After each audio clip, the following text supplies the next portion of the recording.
Welcome to Demystify Magic with Molly and Madison. I'm Molly, a former skeptic turned full-time energy healer and teacher. And I'm Madison, a born and raised witch running my family's crystal shop. And we're here to explore all things woo through the lens of both science and spirituality so that you can find the moments of magic in your everyday life and create an intentional spiritual practice. So if that's what you're into, find a cozy spot, take a deep breath, and let's demystify some magic. Howdy doody, friends. Howdy doody. I'm so excited about this episode because for once I get to sit back, kick my little feet up, and listen to Madison yap at me about a topic. I know. Mama's got a hyper focus. And I'm down for it. This originally wasn't supposed to be a Madison talks at you for 45 minutes episode. Originally, this was going to be like a dual book club conversation to get a well-rounded perspective. And that didn't go well. And what happened? What ended up happening? Well, I accidentally recommended a book to Molly that included our subject on 4 pages. And then what happened after that? Molly read a second book that she found that also referenced our subject matter on 4 pages. So Molly read a total of 500-600 pages and knows very little about the subject matter. But that very little that I know about, I can chime the hell in on. And I can't wait to hear what you have to say about what you've learned. So we're going to talk about the Warrens today. Ed and Lorraine, prolific grifters, demonologists, potentially sexual predators.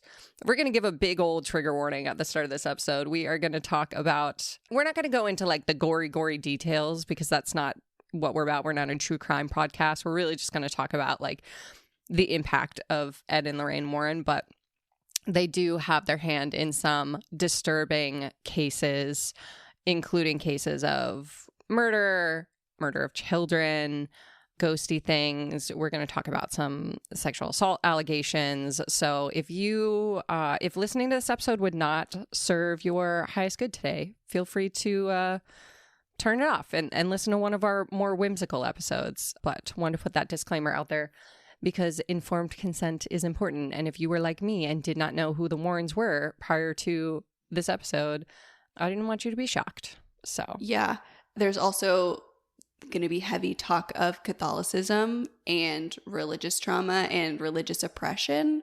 So if that's not something that you want to hear about today, I don't blame you.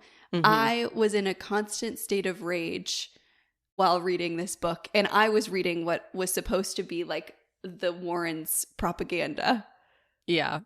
I was in a constant state of rage in both these books, mostly because I was like, why the fuck am I reading these books? Where do these people come in? What's happening? Before we dig into the books that we read and the Warrens, and don't worry, we will also cover some topical things like why the fuck is Matt Rife involved now? Yeah, what the fuck is happening here? But before we do that, Madison, what was your magic moment of the week? My magic moment, I feel like because my magic moment last week was about Percy, or maybe it was 2 weeks ago. Regardless, the last critter I talked about is the puppy. Now I feel like I have to dedicate a magic moment to the cats because they're doing so well in like the transition of it all. So if you haven't listened to the last couple weeks, I have a little mini Australian Shepherd puppy. His name is Percy. He's the best, but he's also bonkers because he's, a puppy. And I have these 3 cats who I was like so stressed about the integration there. And watching Percy like try to play with them and them assert boundaries, but then continue to be curious has like been so good to watch. I was so scared that they were going to like be afraid. And there was going to be like this really difficult transition where they were going to like be like in fear in their own home. And that's just like not the case. It's like gone very, very well. They definitely like keep their distance. They're not like snuggling right now. Yes. But last night they were on the bed at the same time. It was also other magic moment is that I let Percy, we snuggled and he didn't freak out. I'm so scared he's going to pee on a piece of furniture and he hasn't done it yet. Knock on wood, knock on wood. Knock on wood, knock on wood. He has peed all over the floor in different moments, but not on the couch or in the bed. You know, haven't we all? Haven't we all? I'll tell you, my dogs, I've had a dog pee on the bed once. It was Hercules, and it was because we were winding him up and we were trying to play with him so much. He got like a little freaked out and he peed. Yeah, that's what keeps happening too, is like, it's not, he's doing really well with potty training, but he will come in, like, so we'll take him outside, whatever, bring him in, and it's almost always like after he's gone to the bathroom. So we're like, okay, it's good. We're doing great. Bring him in. He tries to play with the cat, gets so excited that he tinkles. Yeah. And I'm like, oh, I get it. So close. Back outside. Male dogs, I learned this because when Hercules had his peeing in the house problems, I learned that male dogs, when they pee outside, they'll hold some of their pee in case they need to mark. Really? Yeah. And so you actually have to like go with, if they have problems marking in the house, which it doesn't sound like this is, but for Hercules, we have to go and we have to make sure he like pees all of his stuff out. Like we have to watch him while he pees and make sure he like empties. That's so interesting. Yeah, because Woody never had that, but Woody was raised around girl dogs, so he like he doesn't lift his leg when he pees. He pees like a girl. That's how Percy pees right now. He pees like a girl dog. Yeah. And so he might not have that, but just keep that in mind. If it continues to happen, he might not be emptying all the way. Good to know. I'll stand in front of him and go, empty. Empty. Yeah. What was your magic moment? God, I totally forgot my magic moment. I thought you spent so much time before we started thinking about it. Dude, I am like in a haze this week. I don't know if it's the new moon or if it's just like life or the season. I don't know. I'm like in a haze this week. So I think my magic moment is just I've been leaning into that haze. Like yesterday, I had most of the day off. I had a couple of meetings, but you know, I had one of those days that I had a lot of free space, and usually in the past when I have a day like that, I will like fill it with things to do, you know, like I'll stress fill it. I'll be like, well, I have to get ahead of all these things. But yesterday I was just not feeling it. And I was like, you know what I'm going to do? I know it's like 2:00, but I'm just going to play The Sims for like 7.5 hours and just recharge and just rot on my couch. And I feel no guilt or shame around that. I feel zero guilt, zero shame. Is it the best way I could have spent that time? Maybe not, but you know, I would argue yes, it was. Yeah, I think I'm just leaning into a time in my life where rest is more important than success. Or that's not the way I want to say it, but like I used to think that I was only worthy of success if I was constantly burning myself to the ground, and I think I've finally come to a place in my life where I see like, no, I can be successful and I can play The Sims for 7 hours because that's what my body needs. I think that's going to be my magic moment because that feels like a huge rewiring for me. Yeah, like chilling out on the hustle of it all. Yeah. Hundo P, like doing less. Love that. I'm still tired today, so I don't think it fully recharged me, but I don't feel any guilt about it, which is probably a first. So I'm going to take it as a win. Love. Okay, so how this is going to work, I do really want to reiterate what Molly said. This is not a true crime podcast. We are not here to like dive into the gory details of these cases. I read one book and Molly read a collective 5 sentences about the Warrens. You know, like I'm going to reference their Wikipedia, and I watched, you know, I did watch some true crime creators talk about it. Yeah, same. Specifically like within the context of the allegations around Ed Warren. But this is literally just like a yap about this book, how the Conjuring movies impacted how they're perceived, and like about religious bullshit used to talk shit about other religions. So if you're looking for like a deep dive with dates and like very clear facts, not littered with opinions, this might not be the podcast for you about the Warrens. If you're stumbling on this podcast because you looked up Ed and Lorraine Warren, I'm going to implore you to seek elsewhere. If that is if you just want to hear my hot takes, strap in, baby. Yeah. But I do want to start with talking about the allegations against Ed Warren. Just get it out of the way. Feels like a really good place to start. As someone who I think we both watched that clip of that podcast episode that was like, why are we not like prefacing every time we talk about the Warrens with like alleged sexual predator? I'm a big fan of when there are allegations against someone for any type of violence, abuse, sexual abuse, like literally like making that a part of their non-claimer. Non-claimer? Is that the word? I don't know. Like their name. Like naming it, you know? Yeah. Chris Brown, alleged domestic abuser. I don't even know that's alleged. He was arrested. He went to jail.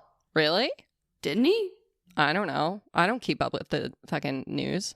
I mean, back like originally. Right. Chris Brown, fucking abuser. I was trying to save our ass in case Chris Brown tries to fucking sue us. But yeah, listen, alleged on all of it. That's a great point. Chris Brown leaves our Patreon. Good. I don't want him there. Yeah, he was at the $15 tier. I don't want any kind of abuser, alleged or otherwise, in our fucking Patreon. Like, Agreed. Get the fuck out. If you are a subscriber to this pod and you are a piece of shit, just leave. Can you imagine someone's like, damn, I'm a piece of shit, gotta go. Anyways, Ed Warren, these allegations came after he died, so I have no idea what he said about these. When did he die? 2006, I think, like early 2000s. These books didn't even tell me that. Oh yeah, they're both dead. What? Lorraine died in 2019. This is me realizing I know nothing about the topic we're about to talk about. I can't wait. I'm so excited. All right, I'm sad. So when Ed Warren was around, like somewhere anywhere between like 27 and 30, he met this woman, Judith Penny. Mm-hmm. She was 15. Gross. He moves her into the home that he shares with Lorraine. Weird. And Judith says that they had a relationship for 40 years. The three of them, or her and Ed? Her and Ed. Okay. So it seems like he had a relationship with Lorraine, like that, like it wasn't like a throuple, it was like sister wives. Yeah, he was doing like some Hefner shit. Yes, nastiness. She was arrested. Judith? At one point, Judith, because a neighbor called the police to report the relationship. Why was she arrested? Right? Disgusting. Terrible. What the fuck? So like, obviously his family and like Lorraine highly disputed that anything like that this happened at all. Mm-hmm. But she was arrested from their home. It's confirmed that they lived there. Like I read something that their daughter says that, they never saw anything inappropriate when she lived in the house. But her daughter didn't live there. But the daughter didn't live there. Ed and Lorraine's daughter. Ed and Lorraine's daughter lived with their grandparents. That's interesting. Because they, according to this book, spend 10 months out of the year traveling. Okay. My biggest thing about this book is... Wait, what book is it? You haven't even... Sorry. Let's name the books we read. Let's read the book. Let's name the books. So the book that I read is called The Demonologists by Gerald Brittle. Mm-hmm. The Extraordinary Career of Ed and Lorraine Warren. It's essentially a 300-page interview with them. Like it's literally written as the author states the question, and then the answer that Ed and Lorraine give is written as dialogue. Okay. It's an interesting format, but it essentially reads like you're reading an entire series of Criminal Minds. Like I've never seen Criminal Minds. Or like any kind of crime procedural, like where every episode, like in Criminal Minds, the FBI Behavioral Analysis Unit, and they go and catch like the world's scariest serial killers. Okay. And so for that show to work, every episode there must be a terrifying serial killer on the loose. Oh, okay. Yeah. Like Dexter. Yes. You would think reading this book that everyone is possessed by a demon. Like they describe the phone is constantly ringing off the hook with people who are begging them to take their case, and you know they're traveling 10 months out of the year. That's why their daughter has to live with one of their parents, and like just everyone's possessed. But they have a random 15-year-old just like at their house. Right, that is where I'm very confused, and there's not a lot of like she came out and said that it happened, but I can't find a lot of like her talking about the specifics. So I don't know how Judith plays into weird all of this. It's very strange. And I would not be surprised to hear that they weren't actually traveling that often. You know, like yeah. Interesting. I read two books that were critical of the Warrens in the 4 pages they talked about the Warrens each, but mostly critical about one of their most infamous cases, the Amityville horror case. Mm-hmm. So the first book is The Night the DeFeos Died, Reinvestigating the Amityville Murders by Rick Osuna. That was the first one I read. I wanted to throw it across the room because they didn't mention the Warrens until I think my first sticky note is like 200 pages in. I can't believe you didn't start skimming. It did not occur to me that I was allowed to skim until halfway through the second book. Oh, yeah. That's tough. Like, it really... Well, first things first, I knew nothing about the Amityville case, so I didn't know how the Warrens played into it when I started the book. Mm-hmm. And so I literally, like, this is all about... So this book, the author actually talks to the guy who committed the murders, the guy who's in jail for the murders. Oh, wow. And talked about, like, what actually happened. He is guilty across the board, but, like, the motive behind it was kind of unknown, I guess, is what I've picked up from these 2 books and literally nothing else. And so it actually is an interview with him and his wife. And he has a wife and he's in prison? Were they married before the murders? No, they got married in prison. Ugh. So the first, like, literally, like, probably 50 pages is this guy, this author, just, like, confirming the identity of this wife, which I was like, do we need to do that again? Yeah, do we care? I knew nothing about this fucking book. Like, I knew nothing about the Amityville horror. I heard the name, knew nothing about it. So then I was like, okay, the Warrens, like, it's gonna get real good. No, if you know the basics of the Amityville case, you literally don't need to read this, okay? Go listen to the episode that Morbid did on the Amityville case. I actually learned more from that episode than I did in this entire book. This book is just literally, like, if you are an absolute geek about this case and you want to dig into the absolute nitty gritty pieces and about how law enforcement, like, fucked up, read this book. Mm-hmm. If you don't care about that, listen to the Morbid case or just keep listening. And then the second book, which originally I wanted to read, but it was harder to find. We thought it wouldn't come in time because it's out of print, is The Amityville Horror Conspiracy, the dramatic true story of an incredible 20-year investigation by Stephen Kaplan. And Stephen Kaplan was actually, he was on some of the same interviews as the Warrens. He was actually the guy that the Lutzes were going to hire to investigate the house before they hired the Warrens. Oh, interesting.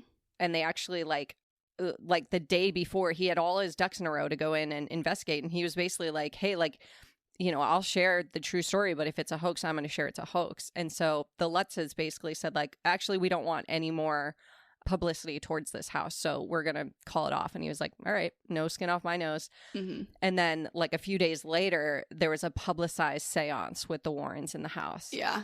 And Stephen was like, So anyways, one thing I will say about both of these books is the information, very great, very, very thorough, extremely thorough. I find both of the authors to be insufferable. Yeah.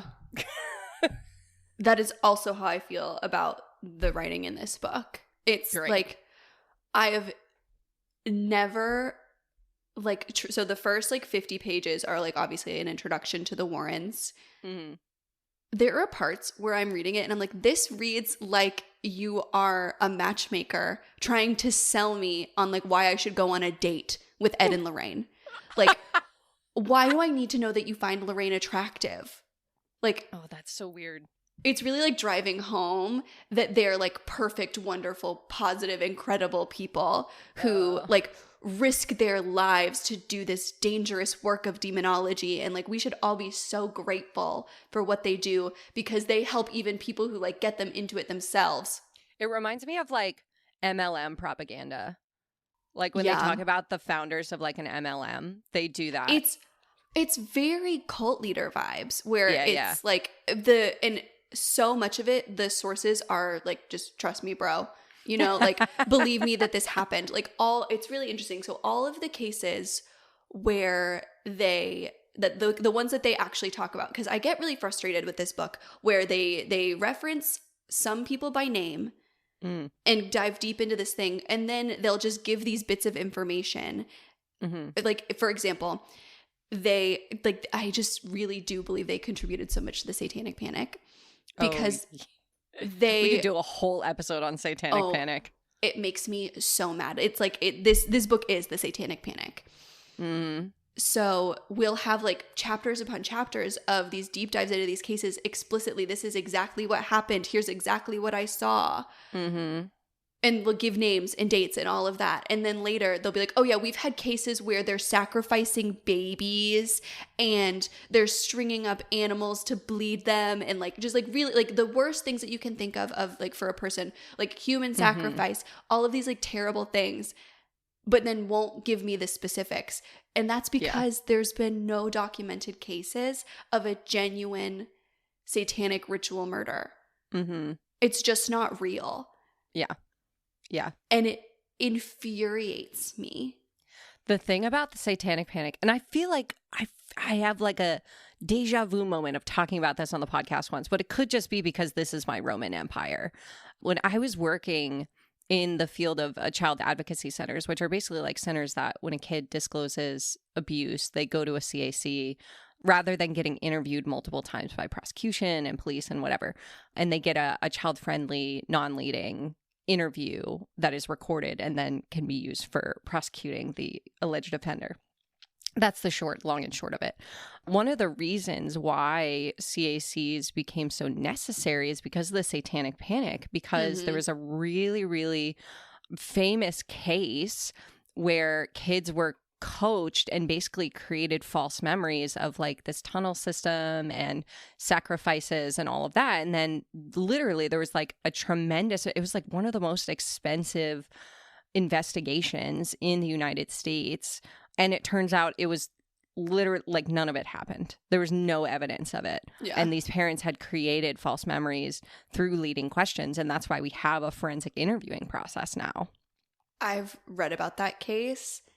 It's so devastating. It really because is. I think about those kids who then now they have these false memories that must feel real in some way.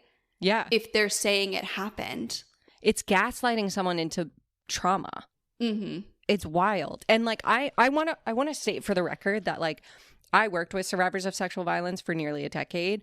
I always err on the side of believing survivors. Oh, of course. I always err on the side of believing allegations. Like people are guilty until proven innocent in my mind when it comes to allegations of abuse, because the statistics are just not there for false allegations. But this was one where it was proven beyond a reasonable doubt, like irrefutably proven that there was no evidence. Like they went and they searched to find these tunnels and they found no evidence of them.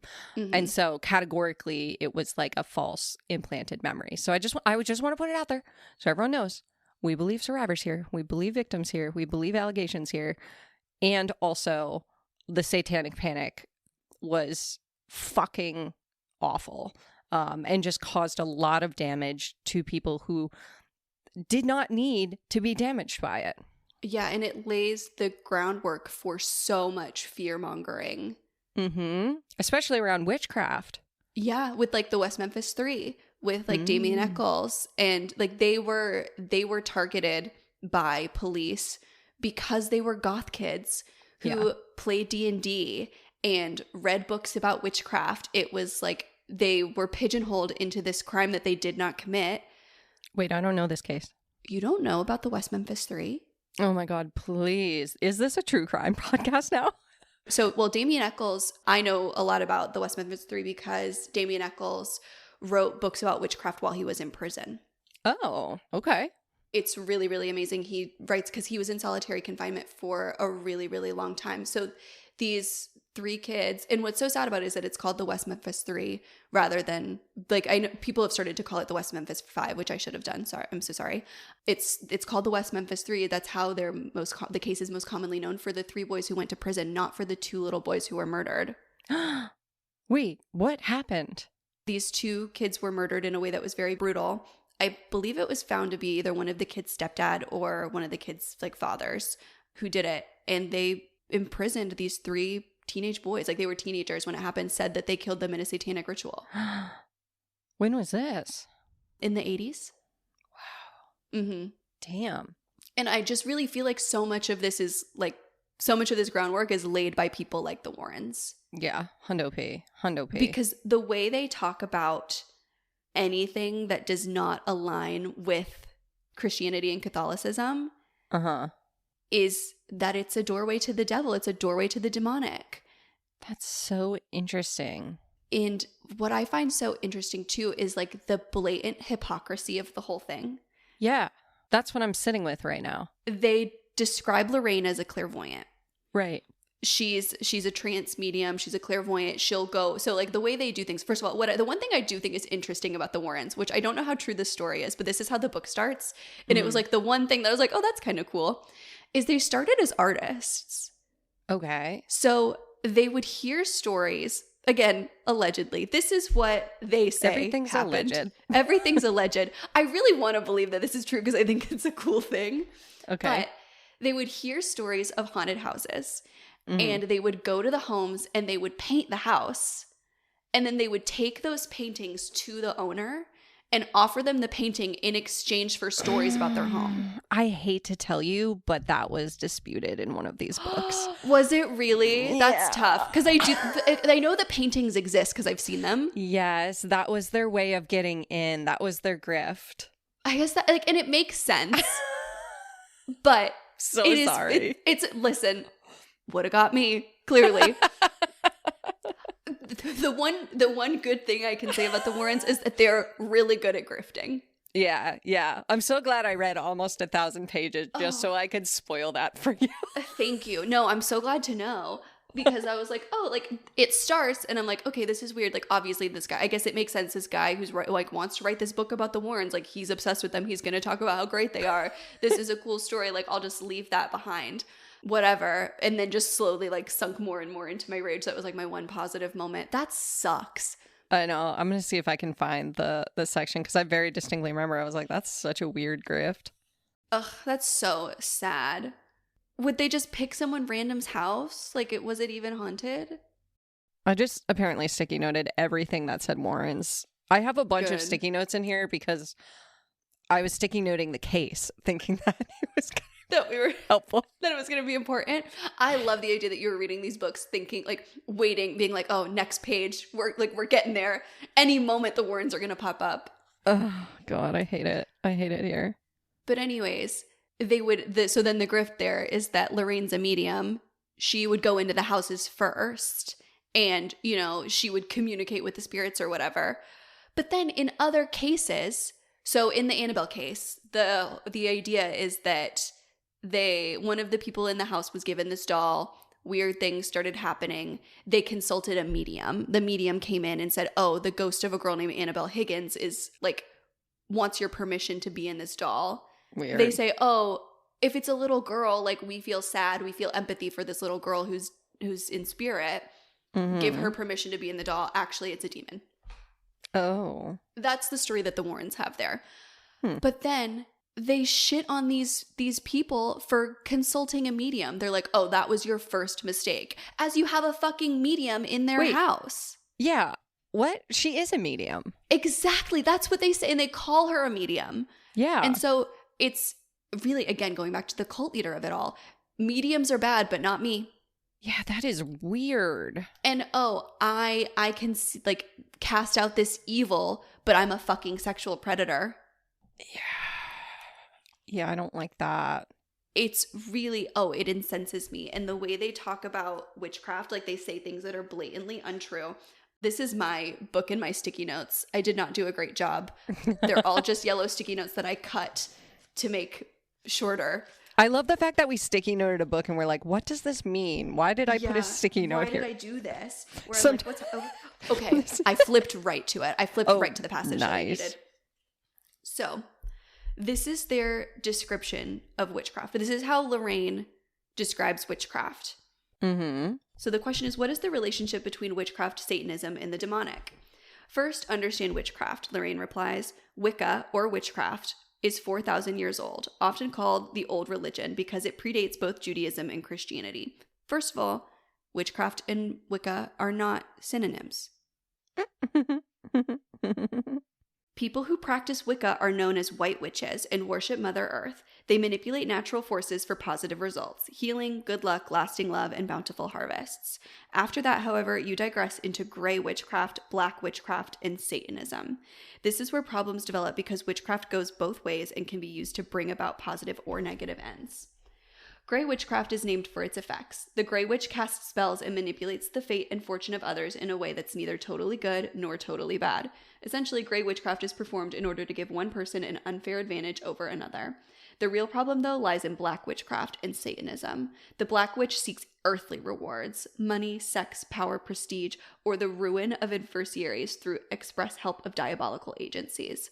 Black witches may call on lesser demons and devils during their rituals. Satanists call on the satanic hierarchy, Astaroth, Beelzebub, and even Lucifer, to intercede on their behalf. They also claim to have seen Lucifer in an exorcism. Oh, sure, of Besides course. the point. For their power and effectiveness, black witches work in legion with particular demonic spirits, while Satanists go all the way and worship Satan as a god. It's just not true. First of all, calling it black witchcraft versus white witchcraft, It's giving racism. that's a whole podcast episode. Yeah. It's, going back to like the inherent, dark is wrong and evil. Mm-hmm. And that the white witches are the good. Well, first of all, I don't believe you that you are like, oh, this white witchcraft is okay. Like it's your hierarchy of bad things, right? Yeah. It's because like they describe it and it's like almost feels like they're trying to be sensitive at the very beginning, where they're like, oh, they just worship Mother Earth. They're like trying to get bountiful harvests. Bountiful harvests are earthly pleasures. Yeah. Yeah. Here's a good quote.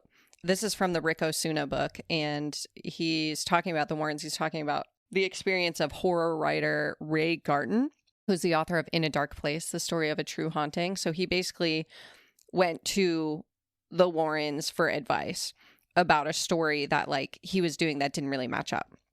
So he says, I became concerned and called Ed Warren. I didn't even have to tell him which details weren't meshing. I simply pointed out to him that the stories weren't matching. Ed laughed and told me not to worry about it. He said the name of the people were crazy. Then he said, all the people who come to us are crazy. Why do you think they come to us? And then he was like, Ray says, I was quite literally speechless. Without even asking for details, Ed had a solution. He reminded me that I wrote scary stories and told me to make it up and make it scary. Ugh. It's just, it's so interesting hearing how other people describe the way that they talk, and then hearing or reading like this book's description of them, because it's like so articulate and so, like articulate if this is what you're into. Like if you lean Catholic Christian, I'm sure that this all makes a lot of sense, right? Like all the things that they say are bad and wrong, and the way that they describe it, like I can see the way that it acts as propaganda. Right. What I started reading, this was stuff that I like referenced in their Wikipedia page, because I just like, this again doesn't really talk about it talks about the cases, but it focuses on like the most sensationalized characteristics of those cases. So I don't really like, that's what I mean when I say it read like a season of Criminal Minds, is that like it's just the craziest things that could happen in a haunted house, telling me very little about the people who live there, very little about the experiences, just what they did wrong to bring that demonic entity. It's almost always using a Ouija board or talking to a medium or participating in some kind of witchcraft, right? And then it's, here are all of the bonkers thing that happened. Yeah. Something else, the book has pictures. Pictures. The book has pictures that they claim to be their evidence. Because there's pictures in both these books. And it's like actually hysterical. Here, I'll show you. I'll take a picture of it and we'll post it on our socials. There's a picture of Ed just holding a chair that is on top of a refrigerator. And this is supposed to prove to me that the chair and the refrigerator were levitated. Oh. Like it's just pictures of like, they look like crime scene photos like of robberies. Because it's just like furniture thrown all around, and it's supposed to be like, oh, this is the evidence that these things happened. Obviously, literally this one, it's just drawers. It's just drawers pulled out. Yeah. Demon. Like, obviously. Of course. Yeah. What else could do that? My drawers left out, gone straight to demon. Yeah. I'm going to start blaming that for my drawers that are currently open. So I went to Wikipedia to Mhm. like kind of learn a little bit more about the cases themselves of like what actually happened, not from their perspective. Mhm. And there's a case of the Enfield poltergeist. It's from 1977, where police corroborate and like other witnesses say that the Warrens were not called in. They showed up on their doorstep and said to them that well, first of all, they were refused admittance to the home. They were refused Good. entrance. And this is the quote from the Wikipedia page. A man with the last name Playfair, he was a parapsychologist. Mhm. He stated in 2016 that the Warrens turned up once and that Ed Warren told Playfair the Warrens could make a lot of money out of the case. So, like, they just heard about this thing happening. Yeah. People were trying to investigate it and they were like, oh, we can make this a really great story. Yeah. And so again, like these stories of like, oh, if the phone is fucking ringing off the hook and you're being pulled to like in a million different directions. There's this one case that like reading it, and it does read like a scary story. And so I am like, ooh, this is spooky. Mhm. But it's like by far the scariest thing that they talk about in the book. It's like the case that they give the most time to. I think it was, which one is it? Regardless, one of these cases, they're saying it's like the worst case they've ever seen. But then also they have to leave, like they make sure to say like, oh, we had to leave because we had like another case that we had to work on in like Vermont or something. Like we had to leave them for a week. And I'm like, what? I just don't like, what do you mean? What do you mean? These people, like it was, I think multiple people in the family were becoming possessed and like trying to kill one another. Oh my God. And they're like, oh, we actually got to go. We have a speaking engagement. That's the same setup for the Amityville case. Is so like one of the quote unquote allegations of the case from the Lutz family who moved into the Amityville house after the DeFeos passed was the dude Lutz. I forget his first name, but the husband, he basically like was saying he was having voices in his head telling him to like he was going to be possessed and kill his family. What's so funny to me is so basically like both of these books that I read have ample evidence to show that Butch DeFeo, who was imprisoned for the murders and did the murders, basically they were trying to get, his defense attorney was trying to get an appeal for an insanity plea. And these Lutzes moved into this house and conveniently this story started. Well, in the Kaplan book, several years after this all happened, and once Amityville was like a big thing in movie and book and whatever, he straight up on an interview said it was a hoax.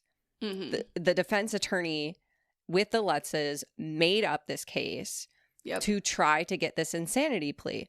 And then my favorite part was Kaplan goes on an interview where Lorraine Warren is on this interview and they're talking about the hoax and she still is adamant that everything is true. And he's like, lady.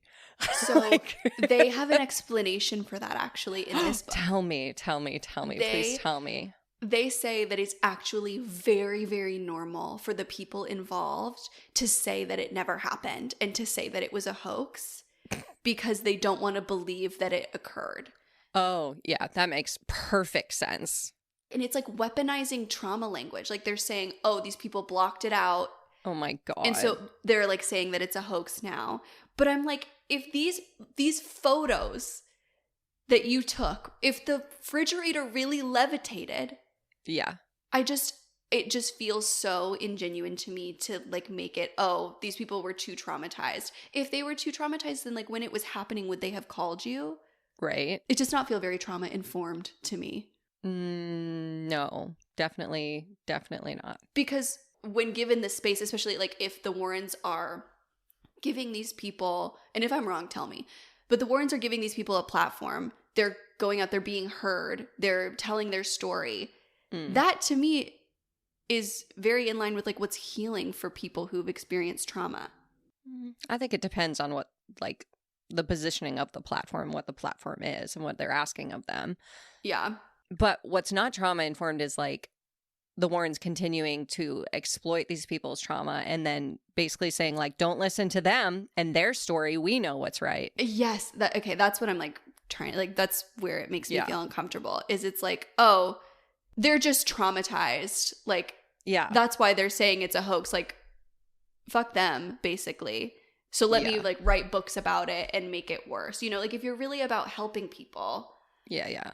then I guess to me, you would go in, if you know, okay, all the people, like, I know this really wild thing is happening, and the larger society doesn't believe it, and even the people who experience it go into such a fierce denial that they accuse me of being a grifter. Mm-hmm. And that people are, like, saying these quotes about me, that I came and said that I could make a lot of money, and I know in my heart of hearts that that's not true. Mm-hmm. Why would you then try so hard to, like, be in the public eye if it's not to make money? If it's really from a place of service, right, like they swear up and down in this book, then this book wouldn't exist, because you're re-traumatizing those people by bringing the story to the forefront over and over and over again and swearing that, no, actually they're the liars, the people who experience this terrible thing. Yeah. And it's like, okay, if they're basically, here's the thing. If somebody says, you know what, this actually didn't happen, we no longer need your services, that, like, if someone is genuinely here for service, that's your moment to say, like, great. Like, I always tell my students, the goal of a good teacher is to become less and less necessary. Ed and Lorraine Warren hold on to each of these cases with an iron grip. And the more that there is people distrusting of them, telling them they're wrong, telling them they're grifters or whatever, the stronger they hold on to it and talk about it. That to me is, like, the most damning evidence. Oh, for sure. And this isn't even to say that, like, scary things don't happen. Like, you're talking to two people who believe in the paranormal. Oh, Hundo P. Totes my goats. But the fear-mongering around it as a tool to make money. And so, like, the idea, I guess, is supposed to be that, like, they're the only people that you can trust if you have a haunted house? Question mark? Like, is that the goal? Because it doesn't seem like they're empowering these people. And again, it also is giving, like, when they talk about their speaking engagements and things, it's giving abstinence-based sex education. Like, they're like, it's giving dare. It's like, these are all these big bad things that are happening in the world, and they're gonna lead you to, like, if you touch a Ouija board, or you play with a pendulum, or you read a book about the occult, you bring in a medium that isn't me, you're gonna it's the gateway drug to fucking Satanism, and you're gonna have demons in your house, and they're gonna try to kill you, and, like, it's gonna be terrible, and, like, here's all these bad things, and that's why you have to listen to me and join the Catholic Church. Yeah. What I think is interesting is that at least the vibe I got from the Amityville is they only showed up to quote unquote help with this case when there was cameras rolling. Exactly. Which is like, I feel like, now I'm not a ghost hunter. I'm not a parapsychologist. If anybody wants to go ghost, if you have a ghost hunting situation, call us. A professional, oh my God, I would love nothing more than to collab with professional ghost hunters. I know. Just putting that out into the universe. I wish my mom was more open to talking about her time as a ghost hunter in her 20s. Mom. I know. She just doesn't remember that much about it. She was just I just don't believe her. I don't believe her that she doesn't remember. Well, I think she's keeping things from me. She's not like the Warrens. She's not documenting it. I think your mom is what the Warrens should be. I think that your mom is a ghost hunting superhero. She's saving lives, and she's telling no one. Yeah. I don't think she is anymore, but she definitely did in her 20s. I think joining the army after, like, pummeled that out of her. Probably. Oh, well, that'll do it. But what I'm saying is, like, if I were a ghost hunter, it's like, because it's so sensitive, like, it's somebody's home. It's such a sensitive experience. That would be like broadcasting someone's tarot reading to the world. Yeah. You know, like, that just feels weird to me to do that as the first meeting.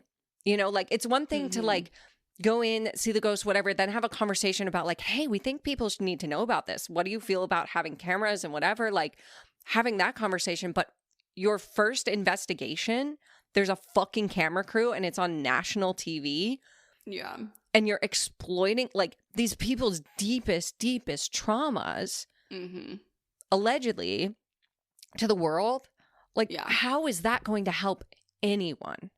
And it's not what makes it so insidious as a grift too. Like, not to say that if there was collaboration on the grift that it would be okay. But it's not like the people in those situations are really making money off of it. Oh, the Lutzes did. So they try to, but like when they go to places like the Enfield Poltergeist, right? They're not going in with the guarantee of like, oh, we'll write about it and then you'll make money. Like, you got to make your own grift, you know? They're providing you the opportunity to grift. And then so they come out with those like and say, actually, this wasn't real. And then those people are fucked. Yeah. You know, so their choice is to either double down and continue to lie and hustle and create their own grift. Yeah.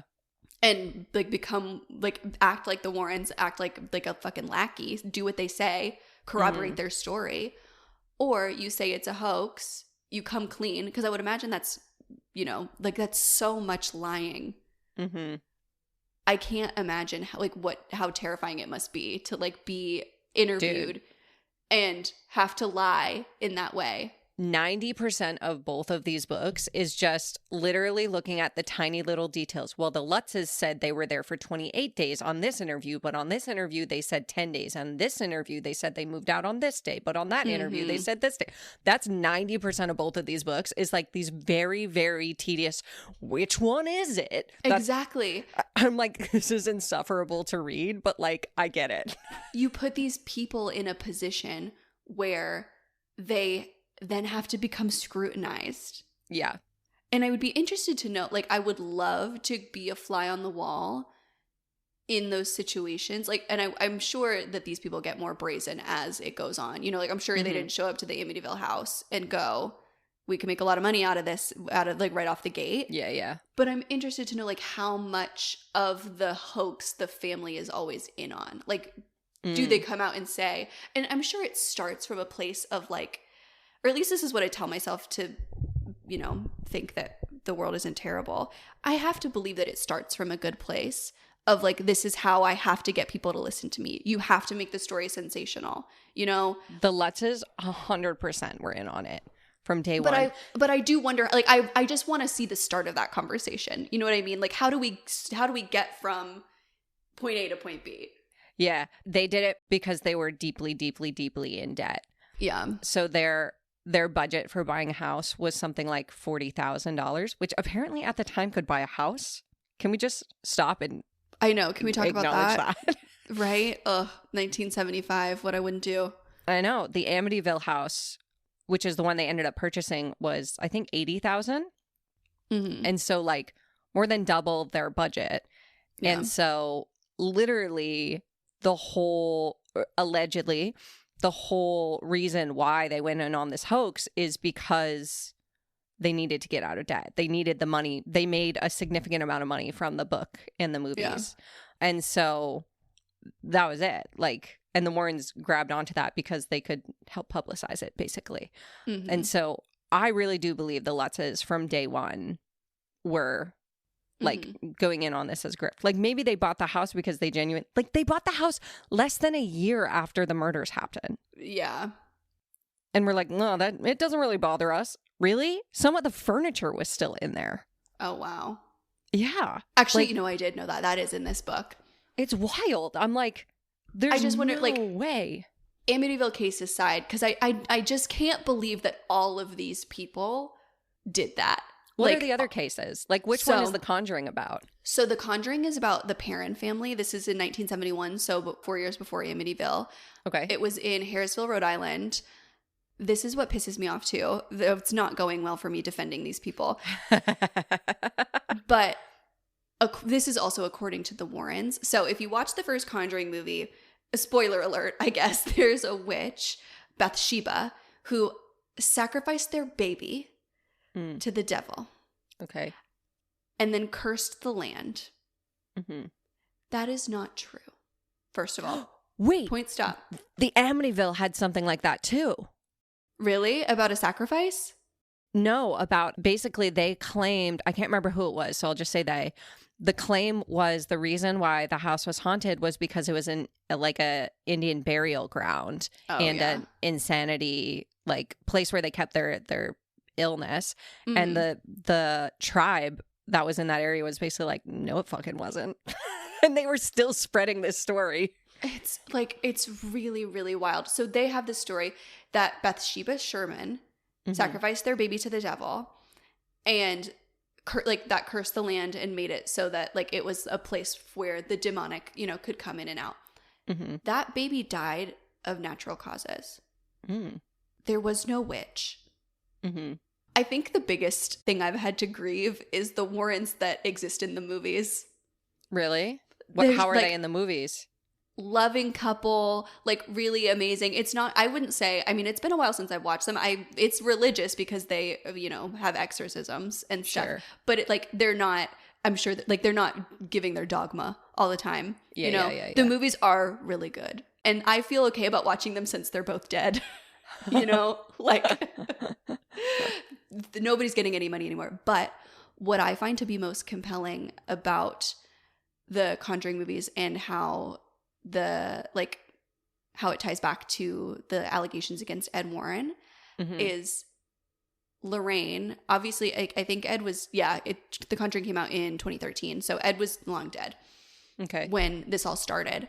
So he's never made a dime off The Conjuring. And I can feel kind of okay about that. But Lorraine had it written into her fucking contract that Ed could not be depicted committing any crimes against children, having any relationship with minors, or like having any sort of like sexual deviancy, I believe. Interesting. Why would you need to write that in your contract, Lorraine? Exactly. That is such an interesting thing to insist on having in your contract. Yeah. And I'm pretty sure that like, I think the general consensus about the Warrens, like towards the end of their, you know, like press tour, like when they were really going hard, like in the 70s, I'm pretty sure like everybody had kind of settled on like, oh, these people are a hoax. Like these people are grifters. And then I think the book I read is what The Conjuring is based on. I'm fairly certain. I know. So Vera Farmiga, who plays Lorraine in the movies, she has a quote on the back. My research heavily relied on the Demonologist. It scared the daylights out of me profoundly. So at least it was used for like her characterization. If not this book, like another one similar to it was what the director read and then chose to write this, like do these movies about the Warrens. And that is what has revived this idea that they were like real demonologists. It's like all based on the movie, which is not at all. Oh. It's a dramatization, of course. Yeah, they waited long enough that it's exactly like they Ed faded from the zeitgeist, and then they brought it back with a propaganda machine, and now they're the heroes. It's really, really interesting. Yeah. And so I'll be like, I'm gonna see the new movie. It'll be interesting to see how it like impacts how I view these people. I think I've decided to separate. Like, there are two Ed and Lorraine Warrens. Yeah. There's the Conjuring and then the real people. Yeah. What I think is so interesting is, like, categorically, I feel like the Warrens are bad people. Like, I'm just going to come out on record and say, I think they seem like bad people. And so when Matt Rife announced that he now has, what did he call it? Like, not ownership, but like... Yeah, I don't understand what's happening. Like, he owns the museum, but the stuff in it still belongs to the estate, I believe, of the Warrens. And so he has like... What's the word he uses? I don't know. What I read says that he only has that like ownership, quote unquote, until 2030. Yeah, it's 5 years. So he's just renting it. Yeah, basically. But like, categorically, I also think Matt Rife is a bad person. Yeah, and a grifter. Yeah, Hundo P. But I just think it's interesting, like, why is Matt Rife... I feel like Matt Rife was very strongly in the cultural conversation a couple of years ago, and then he faded out, forgot he existed, fully forgot he existed. And now it's like the Annabelle thing happened where he bought, you know, the museum, and now he has... What is the fucking word? Is he why Annabelle was on tour? No, that happened before. Really? So I wonder maybe that's all like about the new Conjuring movie is like they're just trying to generate like buzz about the museum and the Warrens in general. Guardian. He's the legal guardian of the... Why are you a guardian of the museum? Why does the museum need a guardian? Of the artifacts in the museum. But I thought he didn't own the artifact. He doesn't. He's the guardian of them. So he's responsible for them for 5 years. But they're not his. So is it like when celebrities take jewelry out on a loan to go on the red carpet and then they take it back? Like they're responsible for its well-being, like what happens to it, and they have to get it back. Okay. Yeah, kind of like that. Why?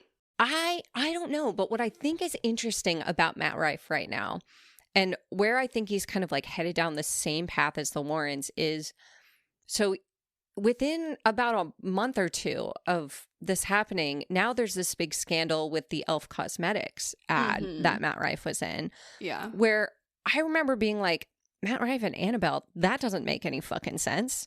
And then Matt Rife and E.L.F, I'm like, that makes even less fucking sense. What is happening? Like, what is this man leading to? Yeah. Because these are strategic for him in some way. Why is he...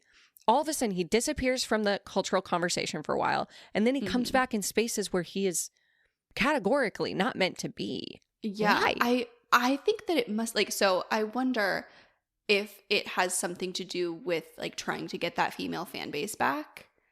Because I do think, like, the interest in the paranormal, this is maybe my perception because of, like, the world that I live in, but that does feel predominantly like a feminine space. I know there are like a lot of big male like ghost hunting YouTubers, and so like maybe it's whatever, but like the E.L.F thing seems to me like, oh, you're trying to get back in the good graces or you're trying to rage bait. But like that doesn't feel like it would work on the men that you like, because the whole thing that with Matt Rife was that I had no idea he existed until like the drama of it all. So the main thing is that he built this female fan base and then said he didn't want them anymore. Violence. Yeah. And then he's like, why are women the only people that listen to my comedy? And so then the women stopped listening to his comedy, and so he fucking fell off, you know? Yeah. And now he's back in an E.L.F ad. It feels like a poorer choice on E.L.F's part than on Matt Rife's. Like that, trying to get back in, like in front of women. The thing about E.L.F, and I've been a diehard E.L.F stan for literally my college graduation. My mom was like, what do you want? Like, I will take you where you want to go, you know, what do you want to do? And I was like, I want to go to the brand new E.L.F flagship store in New York City. That was my college graduation trip. Was I went to the E.L.F store and I bought a basket full of fucking makeup, and it was $30. And then I was like, we went to Broadway after, we did a bunch of other stuff. The number one thing I remember is that E.L.F fucking flagship store. That's how big of a stan I am. That was in 2013. Okay. Wow. So let me put that stamp down as like an OG E.L.F lover. Right. I love them. The thing about it is E.L.F has always stood for equality.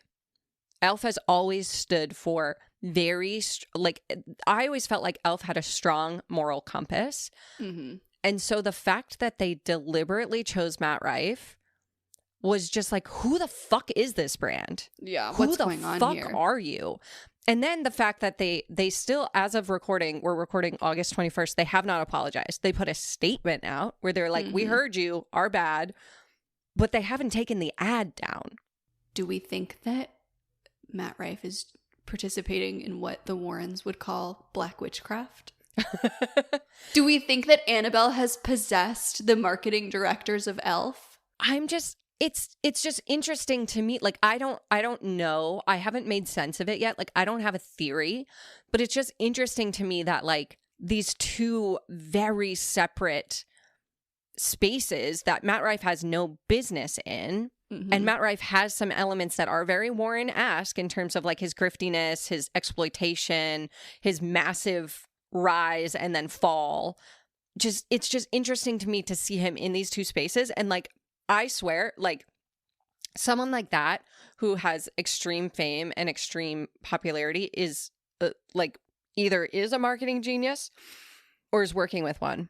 And so there is a strategy behind here, and I, for the life of me, can't figure out what it is. Yeah, me because either. I don't think rage bait's working anymore. No, definitely not. I don't. I mean, it's I don't know working that to it make ever noise. worked. It works to make noise. And in the past, rage marketing has worked really well to make sales. But the people who did the marketing agency that did the E.L.F ad also did the Sydney Sweeney American Eagle ad. Mm-hmm. And Yeah. so they saw the backlash of that, saw the drop in stock, and then still went forward with an Yeah. ad that was grounded in rage bait. That doesn't make sense to me. Like, there's something else happening behind the scenes. And maybe I just am giving too much credit to Matt Rife. Like, maybe he is throwing spaghetti at the wall trying to make it stick. But, like, why? Why these two spaces that makes no sense for him to be in? Why is he in them? And why is Yeah. it so publicized? Yeah, I don't know. I don't know. It's got Warren energy, though, is all I'm saying. Yeah, I mean, I think of all of the people to try to continue the grift, he is like on my list of people who make sense. Mm-hmm. You know? I don't know. I find the whole thing kind of infuriating because I feel like it just gives... It relies on the stigmatization of other religions, other cultural practices, Mm-hmm. other methods of spirituality. That is what that fame is based on. That's like that's the foundation that it all rests upon, because if it's okay to participate in things that are not Catholic or Christian, then their whole fucking thing falls apart, because what else do you have to blame? Something else I really, really noticed is that I only read one story where a man was quote unquote to blame. Interesting. In almost every other story, it either started like without provocation, or a woman, or like oftentimes, honestly, a teen girl did something that opened her family up to demons. Or like this one story that made me, it incensed me, talking about this woman. Like they talk about it that Ed was at a speaking engagement. And they talk about one of their favorite things to lament about is that they talk for an hour, and then Ed and Lorraine stand like good little demonologists at the end, and they let everybody ask their questions. And so really a 1 hour engagement is like a 3 hour engagement. Blah, blah, blah, blah, blah. And we have to turn hundreds of people away at the door. Blah, blah, blah, blah, blah. Makes me crazy.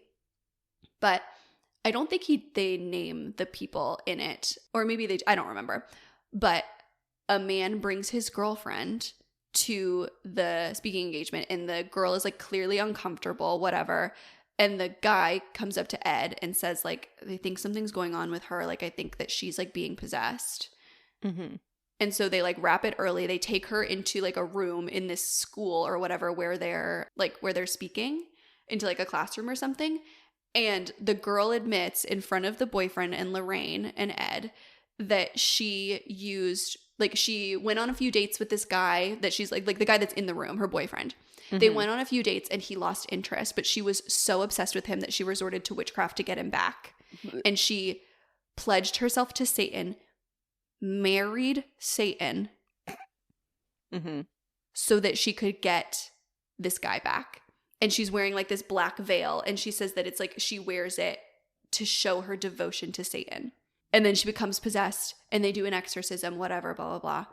They take her veil. Her veil is in the museum. Oh my God. And I'm like, I just, like, the idea of like, oh, woman wants man so bad. Like, she'll do anything. She opens herself up to demons, like this, this crazy poor woman. It just, like, the emphasis on women and girls really rubbed me wrong. Because and it's like not even just the focusing on those stories, it's the way that they were talked about in comparison to the way they talked about men. Yeah. There was like this guy that they write about that had this magic mirror, literally a magic mirror, that he did. Okay, Snow White. Right. He was giving offerings to demons in exchange for things. And in every story where it's like a young girl or a woman who's done something wrong, they include where Ed like scolds them, but he's never scolding this grown man who this guy who has this fucking mirror, he's like asking, like he's preying on the downfall of his enemies. Like he's trying to will accidents to happen to people who like don't give him promotions or something. And then in this one where it's a teenage girl who she's using a Ouija board because she's lonely. Mm-hmm. She thinks she meets a teenage boy that's like this demon allegedly taking advantage of her to get access to the house. Like, it's such a sad story. This girl's like, I felt so alone. And so every night I would pull out the Ouija board and I would talk to him, and he felt like my boyfriend, and he was so nice to me, and he would always ask me how my day was or whatever, blah, blah, blah. And this opened me up to this like terrifying thing that happened. Again, I don't think that it's true that those things are her fault, like that the scary thing happened and it was because of that. That's like blaming a child. Like, this was pre-chat rooms. Mm-hmm. This has the same energy as a child being lonely, going into a chat room and an adult claiming that they're a child to like get access to them. Yes. And then we include the part where Ed Lorraine is like yelling at her for it and makes her like say in front of her family that it's her fault and stuff like that. And then this guy who is practicing what they call to be black witchcraft, who's like actively trying to harm people, like they just fix it, take the mirror and go. And they're like, whatever. Like, it's like a short little excerpt.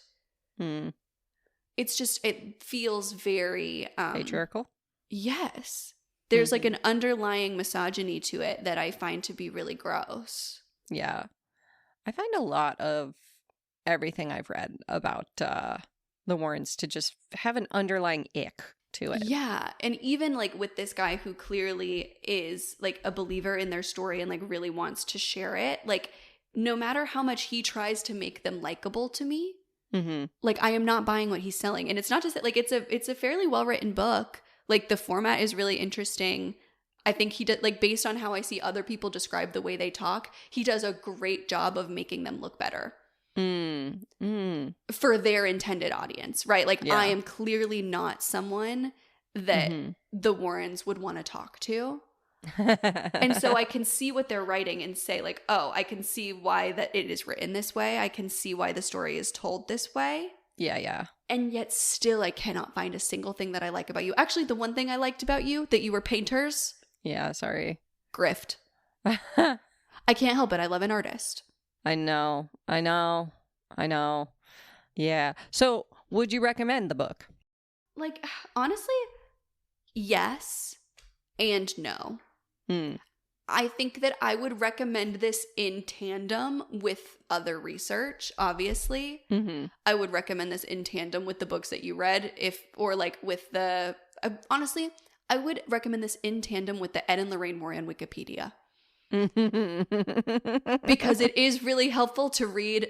I didn't read anything else besides this book until I was done. Like, I knew that there were allegations against Ed Warren. I very intentionally did not read more into them because I could not listen to, I knew once I knew what happened, I could not listen to this man spout off about what is evil when he's fucking evil.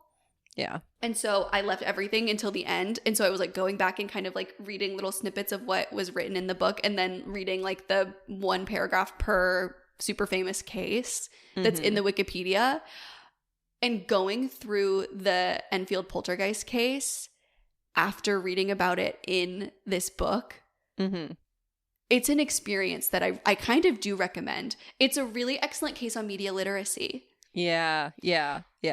Because I can read this and be like, yeah, this like doesn't ring true to me from my experience. Especially like, I think it's an important read if you have experience in the occult, if you have experience in witchcraft, like to see. I try to, for the most part, like block out the noise of what religious people say about us. I think that this was an interesting, important read to see why people are so afraid. Yeah. A hundo P. For these books, unless you are absolutely obsessed with the Amityville cases, I would not recommend them. Yeah. I would really be interested, like, maybe this will be a long-term project for me. I would love to read a that level book about each of the cases that are described here. Yeah. And, you know, maybe my hyperfixation will end. That's what I was hoping for. So a book like that doesn't exist. Like, I was trying to find a book that basically like did what the Wikipedia did for you. No, I want a book that level of detail for each about case. The Enfield poltergeist. Yeah. Like, I want to read like 10 books. Maybe there are, but it just like, I think the Rick Osuna one was really interesting because he actually interviewed the murderer and I thought that brought a lot of color to it. The thing I didn't like about this book is that there's a big reveal in it that there was I think it was a 7th victim photo. And he was like, this photo is unexplained by the police, blah, blah, blah. There was a 7th victim. Here's the photo. Like, there's a lot of crime scene photos in this. Yeah, it was extremely graphic. So don't love. That's why I'm like, if you're not obsessed with this, like, please don't read it because it's extremely graphic. What did the guy who committed the crime have to say? Like, because so he sought an insanity plea. He did not want to. His defense attorney, like, basically pushed him into it. Okay. That's what he says. Yes, because he was guilty. So basically what Butch says happened is Dawn started killing the kids. Or it was like... Wait. One of the murderer said that his sister started killing other kids. No. Okay. Let me walk you through what happened. It's extremely graphic and so many details. And again, I had no concept of the case, so I did not know kids were going to be murdered when I was reading this. Great. Which is absolutely not what I should have done. But you know me, I never read the description of books before I read them. This is where that really, you pay the price on that one. Bit me in the ass. So the first part of the book, they talk about basically like the dad who ends up getting murdered first. He has connections to the mob and he's extremely abusive to the children, particularly Dawn and Butch. And so he gets killed first. I think Butch says he kills him. I can't remember. They end up putting him back into bed because he got out of bed and that's where he was shot. And then the mom was shot and then Butch leaves for something. I don't know. It's like very confusing. There's like other people involved. And then when Butch comes back, Dawn had killed her brothers and her sister. And so Butch kills her. And so that's like kind of the premise of the story. And so Butch is not saying like, I'm not guilty. Like he's saying I am guilty, but like this is why it happened. Yeah. No, he doesn't even say that. Like it was he and Dawn basically had planned to do this murder, but he did not want the kids to get killed. He wanted the parents. Like he wanted dad to get killed because he was abusive and then mom because she would side with dad. Yeah. And so Dawn was the one who started killing the kids. And basically because she thought like they're gonna tell on us, like whatever. Like she was it sounds like it was described the way it was described, it sounded like she was having like a psychotic break, to be honest, which makes sense. Yeah. And so he ended up killing Dawn after she killed the youngest daughter. And so he was not like, the whole point of this book was not, I thought it was going to be like, I'm not guilty because Dawn did it. But no, it was just him explaining the motive because no one ever understood the motive behind the murders. And everyone believed there was like someone who helped because of the way that it was just set up. And so he was explaining like, this is basically like making sense of the murders and answering the questions about the murders, not in a way to get himself off, because he was allegedly, according to this interview, he was very against the insanity plea. He didn't want his psychological state to be questioned. That's so interesting. Even if it would get him off. And so he was actually not cooperating with the defense attorney as he was trying to ask him questions that would lead to the insanity plea, which is what led the defense attorney to the Lutzes and creating the hoax. Okay. So that's kind of like how it was set up. So interesting. Yeah. That's why I'm like, if you're not obsessed with it, I wouldn't read it because it's so graphic. Anyways, what I was saying about the seventh victim is this guy, Rick Osuna, drops this bomb, shows this photo, basically like goes through all these steps to prove like this photo is not one of the children and this photo is in the house. So why the fuck, who is this person? And then doesn't answer it. Oh, cool. Yeah, there's no answer. I was like, all right, we're getting somewhere. Conspiracy, let's go. And then just moves on. Just moves on. I was like, what? And then so I was hoping Stephen Kaplan would bring it up, but he doesn't bring it up at all. I was like, cool, love that. So I think if you want like a very clear, Stephen Kaplan's is interesting because it's written kind of like a diary. It's very like this day, and then here's what happened. This day, here's what happened. This day, here's what happened. For 20 fucking years. Almost wow. Almost like a daily, weekly, monthly entry for 20 fucking years. So after like 8 years, I'm like, I get it. I get it. It's a hoax. I got it, man.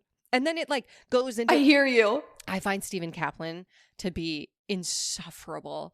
Like his ego, like I believe him. I fully believe him. I think he was in the right here. And also he seems like the most insufferable, egotistical man. Like, why did we have to get derailed about your heart attack? Oh, why did we need that? interesting. It had nothing to do with the case. What Gerald Brittle did really well is he just describes what he sees in their house. So it's like very narrative, where it's like he is a character because it's his conversations with these people, but it's very much like what he's observing. Like I know nothing about this man. Yeah. In a way that is like interesting and helpful. Yeah, I know too much about both of these men, and I just find them insufferable. Like, the energy is like, I'm right and you're wrong, which, like, the evidence says that. So I don't need your color commentary, like, to basically be like, here's why I'm the best. Like, it's much giving the Warrens. Except for without the evidence. Like the Warrens use that because they're like they don't have anything to back it up. And so it's like having that same holier than thou attitude. Yeah, but it doesn't have like the exploitative quality to it. It just feels unnecessary and just like I want to like you. I want to like you, dude. But you're making it really fucking hard. And also it's like incredibly boring to read both of these books back to back. Like the night the DeFeos died, this could have been like half the size. I did not need like the graphic details you included. Yeah. And then the Stephen Kaplan could have been twice the size. And like just combine these books and like I will be happy. But like reading both of them back to back, I was like, God, I never want to hear about this case again. Yeah. I almost want you to read this one just because I want you to hear how they speak in this, like, and hear how they describe it just because it's so different and so interesting. Like, yeah, this read like I was reading a fucking police case file. Yeah. Like for 700 fucking pages. I'll read that book if you read these two. How's that? Okay. Sounds good. All right. Did we do it? I think we did it. I think we did it. I feel like I vented everything I need to say about these books. Yeah, I still feel like I like can't wait for everybody to listen. Like I feel the desire to keep talking about it. And so shoot us a DM if you also won't have beef with the Warrens and you want to fucking talk about it because I'm incensed.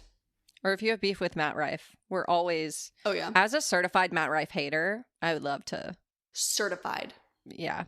Talk shit. Let's do it. All right. Okay. We'll see you next week back to your regularly scheduled programming of Mundane Magic. We did interrupt your feed this week to talk shit about the Warrens because I couldn't contain myself. And so thank you for indulging me. Okay. Love you. Love you. Bye. Thanks for listening to Demystify Magic with Molly and Madison. If you want to learn more about us, you can find all our links in the show notes. We'd love to know what you think of today's episode, so drop us a review or give us a shout out on social media. And don't forget to let us know your magical moment of the week. Okay, love you. Bye.